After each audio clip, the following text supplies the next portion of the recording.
این آقای حاج اکبر آقا به من گفتش که حاج آقا یه آقای دکتری هست پزشک، یک ماجرایی در یکی از این سفرهای 40 کربلا براش پیش آمده، خیلی دوست داره خودش این ماجرا رو برای شما بگه. زنگ زد اون آقای دکتر، من احوال پرسی کردم، من گفتم فلانی هستم و بفرمایید در خدمتم. گفت من و 2 تا 3 تا از دوستانم که اونا هم پزشکن چند سالی 40 راه میافتیم بریم برای کربلا پیاده، داشتیم میرفتیم پیاده، خودمون با خودمون صحبت میکردیم و با همدیگه همینجوری داشتیم نگاه میکردیم. اینایی که التماس میکردن به زوار، تو رو خدا بفرمایید. دیدید آقا چجوری التماس میکنن؟ دیدیم که یه آقای هولوش 67 ساله زیر 70 سال کنار خیابون ایستاده به این زوارا التماس میکنه. این گریه میکنه ولی اشک جاری نیست، اشکا از چشمش میپاشه، یه شکل خاصی گریه میکنه.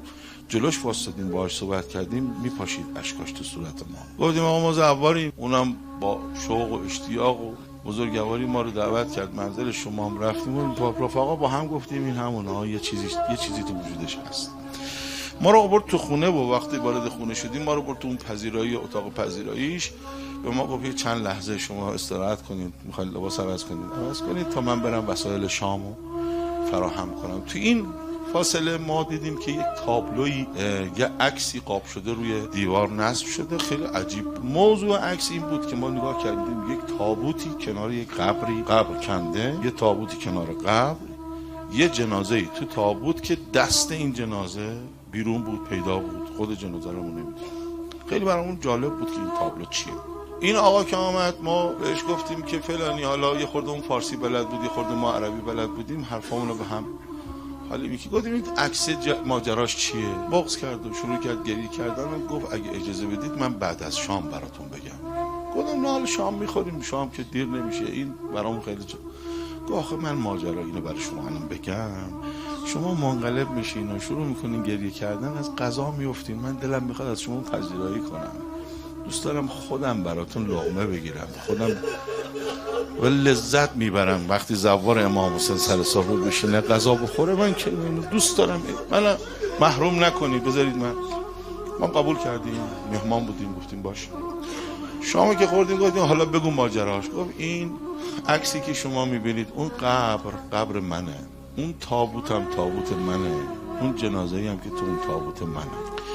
تو تمام این منطقه آدمی بدتر، گناهکارتر، آلوده تر، بد سابقه تر از من پیدا نمی‌کنه. اون چه گناه و آلودگی شما بگید من داشتم و از ثواب و خیر و بندگی هیچ خبری تو وجود من نبود. اصلا من این جماعت میرفتن 40 فوج بود، مثلا نمیفهمیدم اینا کیان، چی میگن، اصلا تو این باغا نبودم، اصلا کاری نداشتم به این جماعت. یکی از ایام 40 که زوار امام حسین راه افتاده بودن، پیاده میرفتن به سمت حرم امام حسین، من تو عالم خودم بودم، داشتم نقشه میکشتم برای خودم، مثلا برم کجا سرقت کنم، برم دنبال کدوم گناه برم. داشتم میرفتم، این موکبایی که زده بودن، از جلوی این موکبا که داشتم رد میشدم چایی میدادن، هوس کردم برم چایی بخورم. همشون هم مال اون منطقه عشیرن، منم خوب میشناختم.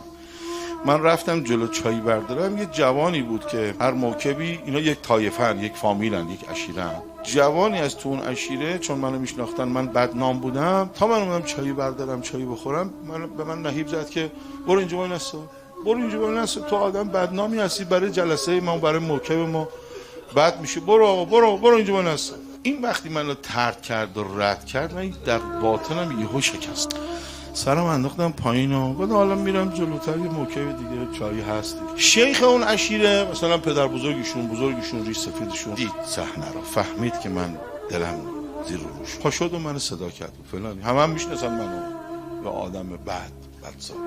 گفت فلانی میخوای یه کمکی به ما بکنی؟ منم نمیدونم چرا، گفتم کاری هست. گفت ما داریم چای میدیم، شکرمون تموم شد، برو یه 2 کیلو شکر بگی بیا. باش. راه افتادم رفتم از یه مغازه 2 کیلو شکر گرفتم، برگشتم بیام بدم شکرها رو به این موکب. از جلو موکبا که رد میشدن، یکی از این موکبا شکر دست من دیدن، فکر کردن من برای اونا نظری آوردم، شکر از دست من گرفت گذاشت رو میز، گفت آقا این شکر بفرمایید، شکر تموم شد، اینم شکر همین الان رسید. من یه روم نشد بگم بابا این شکرها گرفته بودم برای اون موقع، این گرفت از دست من، خدا خواهب نداره میرم یه 2 کیلو دیگه میخرم. برگشتم 2 کیلو دیگه شکر بخرم، عمرم به سر رسید، وسط خیابون افتادم مردم. اینا قصه نیست، افسانه نیست، ذوق نیست، داستان پردازی نیست، اینا واقعیت‌های ملموسی است که آدماش هستن، آدم میتونه بره ببینه اینا رو. 1 2 تا 100 تا 10 تا هم نیستن. مردم، روح از بدنم خارج شد، خودم میدیدم بدنم افتاده وسط خیابون و مردم ریختن دورم و چی شد آقا بگیر، چه حالش بد شد، نبضش بگیر. آقا تموم کرده، ما رو بلند کردن و کسی نمیومد زیر تابوت ما. آدم بدنام، آدم بی آبرو. 4 نفر همین اقوام ما رو گذاشتن تو تابوت و آوردن کنار قبر رو.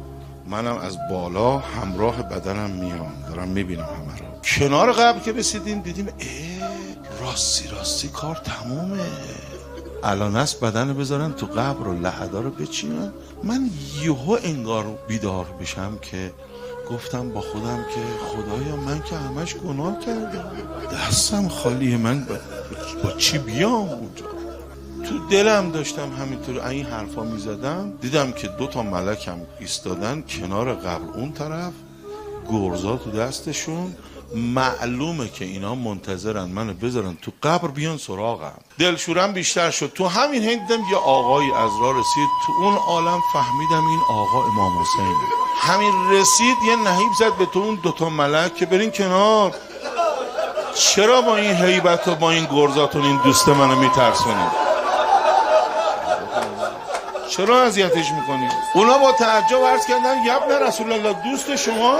این اصلا بوی این چیزا هم به شامش نخورده، این یک ملعون فاسق فاجریه که فقط گناه کرده، هیچ خیری تو زندگی نداشته. این آقا فرمود نه اشتباه داری میکنین، این 2 کیلو شکر داده برای آقا رو ببین، آقا رو امام حسین رو ببین.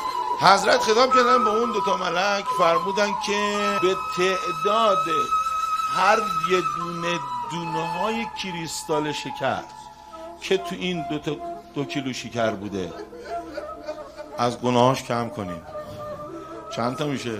عرض کردن آقا یبن رسول الله، شما حجت خدایی، شما وجه اللهی، شما لسان الله، همین که گفتید شد، فرمودید گناهاش کم شد. ولی آقا انقدر این گناه داره، با این 1 2 کیلو شکر کار درست نمیشه.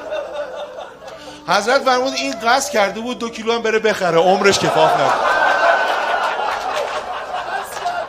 اما آقا مگه گناه های این با این چیزا تمام میشه؟ این 70 سال فقط گناه کرد. حضرت فرمود قصه چی رو خوردین؟ برای بقیه گناهاش، حالا میگه این آقای میگه من دارم دارم نگاه میکنم.